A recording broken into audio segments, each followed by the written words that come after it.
saya langsung address Pak Jokowi. Ya. Apa susahnya menghadirkan ijazah asli Anda ke persidangan supaya kami tidak tersiksa? Ada kepastian hukum, saya siap dihukum apabila Pak Jokowi bisa menunjukkan ijazah aslinya di persidangan. Sudah dari UGM dulu sudah juga menyampaikan, ini Dekan Fakultas Kehutanan juga secara jelas dan tegas menyampaikan. Temen juga banyak sekali yang menyampaikan. Ya nggak apa-apa, kalau saya nggak bosan sih. Tetapi sekali lagi yang mendalilkan itu yang membuktikan. Jangan saya yang suruh membuktikan. Ya. Juga begitu. Saya pilih Jokowi karena saya yakin dia kompeten, dia bersih, dia nggak punya catatan macam-macam dalam track record perjalanan karirnya. Bahkan ketika menjadi wali kota pun dia bukan sebagai politisi, dia adalah pengusaha yang memilih untuk menjadi wali kota. Dan yang ketiga, dia bisa mendorong kebaruan. Gak ada lagi orang yang paling bahlul, paling bodoh dari kelompok yang model begini nih. Masih ngurusin ijazah palsunya Pak Jokowi. Pak Jokowi udah jadi wali kota, ijazahnya pasti udah dicek. Dia jadi gubernur, udah dicek lagi. Jadi capres kemarin, udah dicek lagi. Ini masih ribut ijazah palsu. Apa susahnya menghadirkan ijazah asli Anda ke persidangan supaya kami tidak tersiksa? Mungkin di media sering dipertanyakan adalah nomor registrasi ini. Nomor register ini biasanya yang kalau saya lihat di media sosial itu tidak nampak. Nah, padahal ini ada, ya. Aduh, udah ente ini paling bodoh, paling dungu. Orang lain bicara tentang pembahasan ekonomi, ya, keuangan negara, keamanan, premanisme, ya, lingkungan hidup. Ini bicaranya ijazah palsu lagi. Bodoh kau. Kalian ini kelompok memang paling blow on yang pernah ada nih. Ya yang bener aja. Sudah dinyatakan oleh UGM-nya sendiri, dekannya sendiri, ijazahnya sudah diperlihatkan. Terus tolong berapa susahnya tunjukkan ijazah palsunya di persidangan. Hadirkan ijazah asli Anda ke persidangan supaya kami tidak tersiksa. Hah? Jangan membuat kami stres, katanya. Jadi rupanya ya jangan mau Pak Jokowi, jangan kasih lihat ijazah asli, biarin pada stres. Aduh, bener-bener blow on. Gak ada lagi. Iya, sungguh udah urusan udah usang. Ini emang anak abah ini. Apa susahnya menghadirkan ijazah asli Anda ke persidangan supaya kami tidak tersiksa? Gak ada lagi orang yang paling bahlul, paling bodoh dari kelompok yang model begini nih. Masih ngurusin ijazah palsunya Pak Jokowi.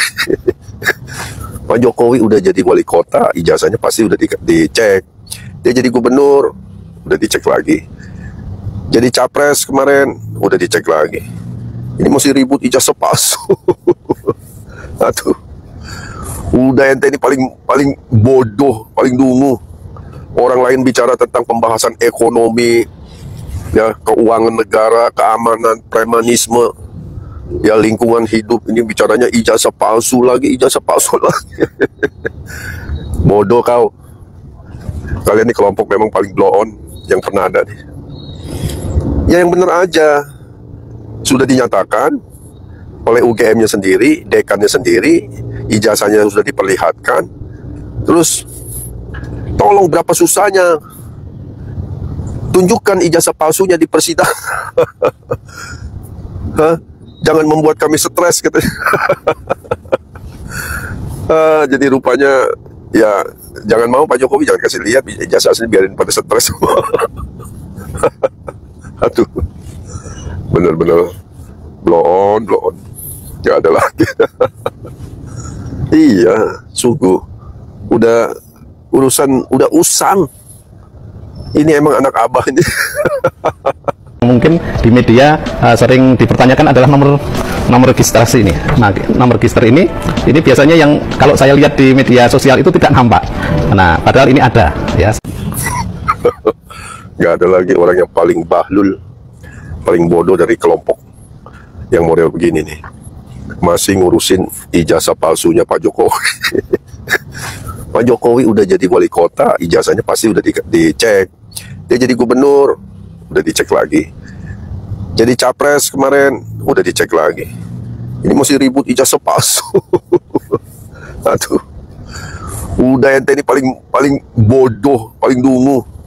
Orang lain bicara tentang pembahasan ekonomi, ya keuangan negara, keamanan, premanisme, ya lingkungan hidup. Ini bicaranya ijazah palsu lagi, ijazah palsu lagi.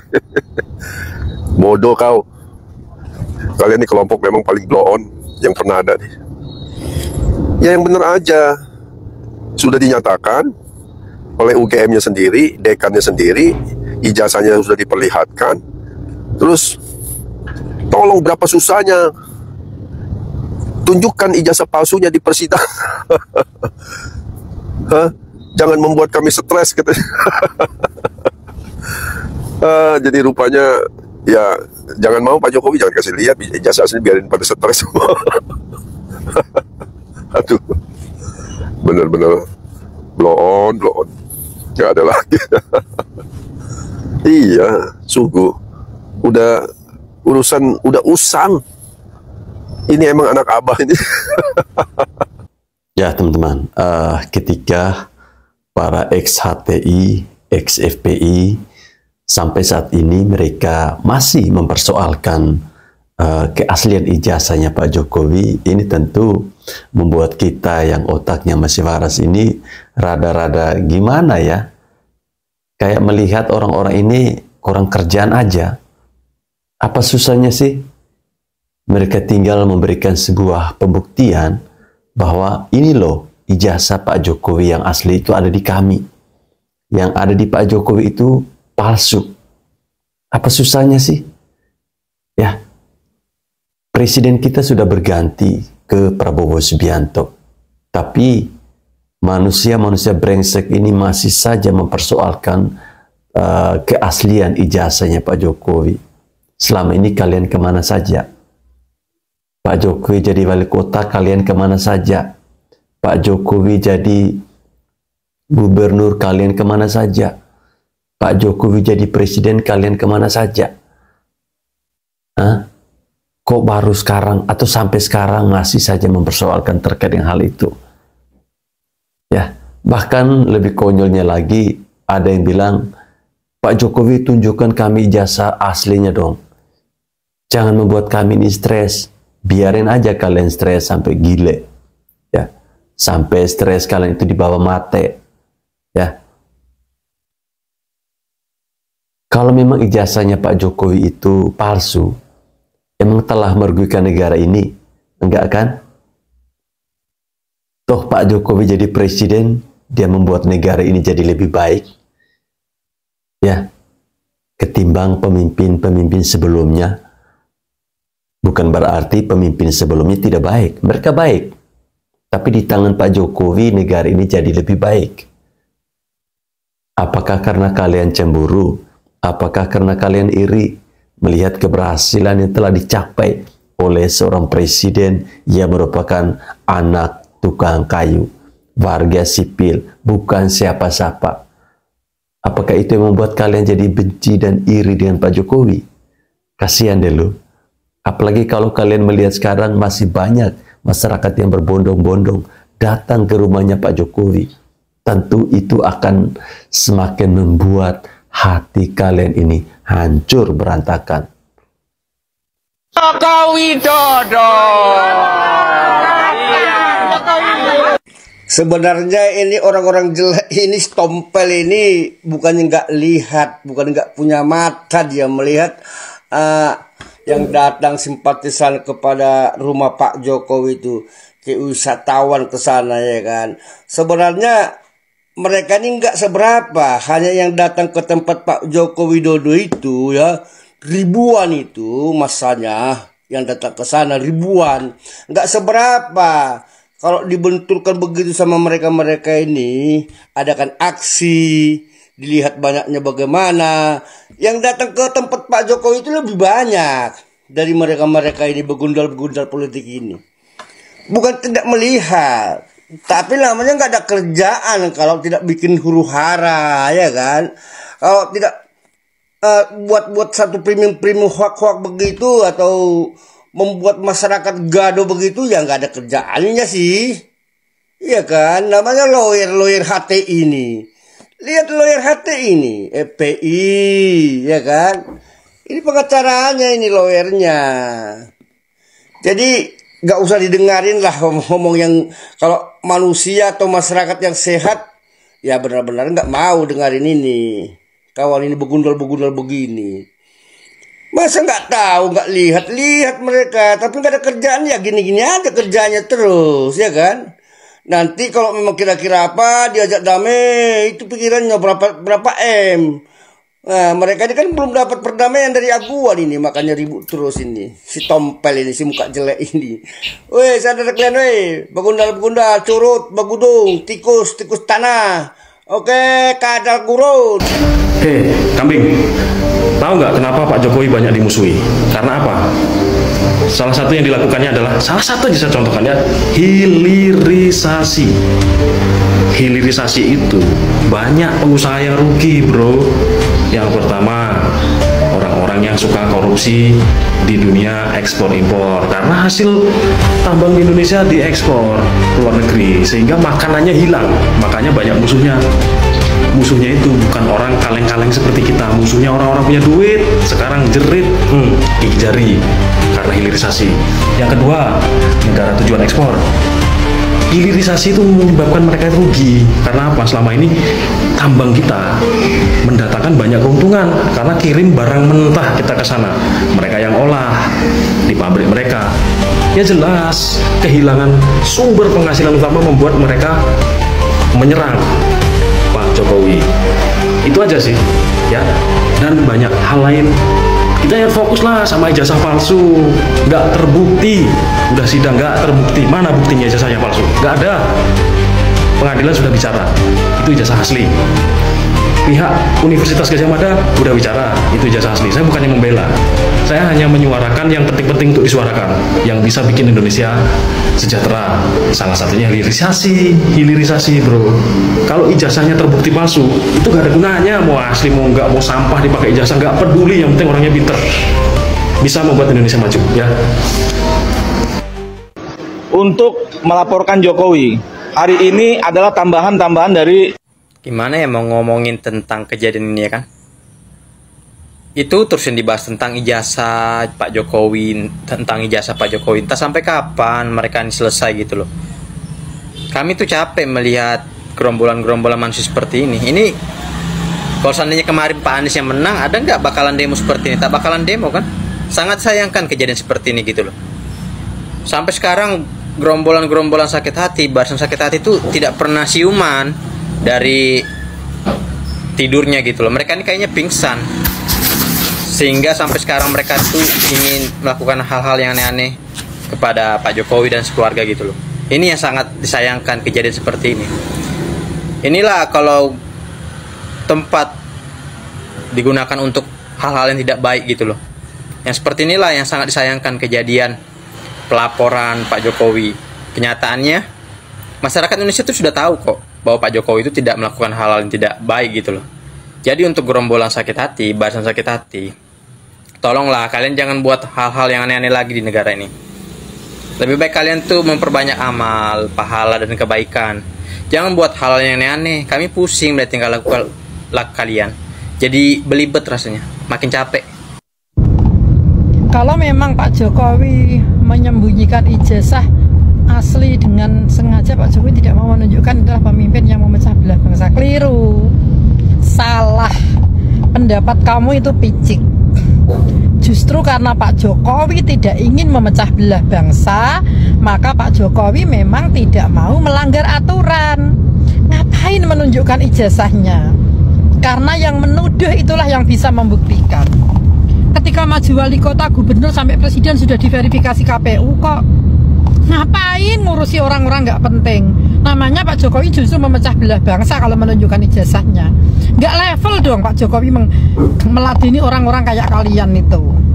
Justru Pak Jokowi ketika tidak menunjukkan ijazahnya, Pak Jokowi menjaga persatuan bangsa. Karena ketika Pak Jokowi ngeladeni orang-orang nggak penting seperti kalian, itu namanya Pak Jokowi membuka front. Nanti jadinya panas situasi. Pak Jokowi itu orang pinter. Pinternya ngungguli wong sak Indonesia. Pinter saat ini pinter. Kalau kamu berpikir seperti ini, berarti kamu picik. Lucu. Nggak mungkin lah Pak Jokowi memecah belah bangsa dengan menunjukkan ijazahnya. Jangan. Pak Jokowi tidak boleh dan tidak wajib dan tidak perlu menunjukkan ijazahnya, karena Pak Jokowi ingin bangsa Indonesia tetap kondusif, tetap bersatu, dan tidak perlu ngurusi hal-hal yang tidak penting. Mending sesuatu yang lebih penting dilakukan. Semua orang yang ngomong tentang ijazah itu mending dilihat bagaimana keluargamu, bagaimana saudaramu, bagaimana lingkunganmu. Mending berbuat yang baik-baik saja. Hidup ini cuma sebentar kok, nggak lama. Semua orang akan menanggung kifarat.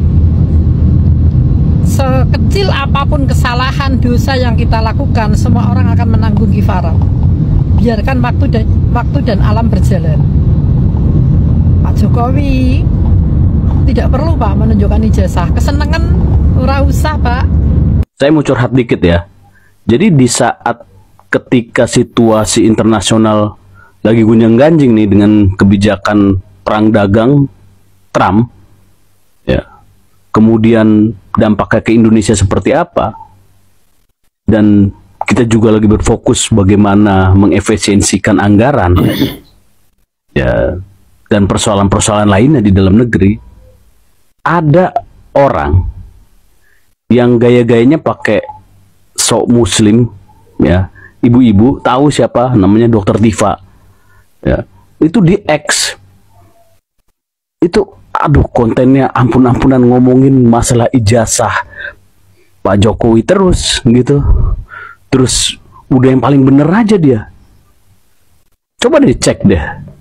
Sebenarnya saya nggak mau ngomong seperti ini di konten seperti ini mengenai Dokter Tifa.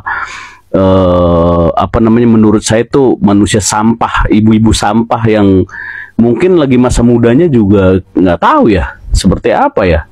Kok bisa-bisa aja ada orang seperti itu?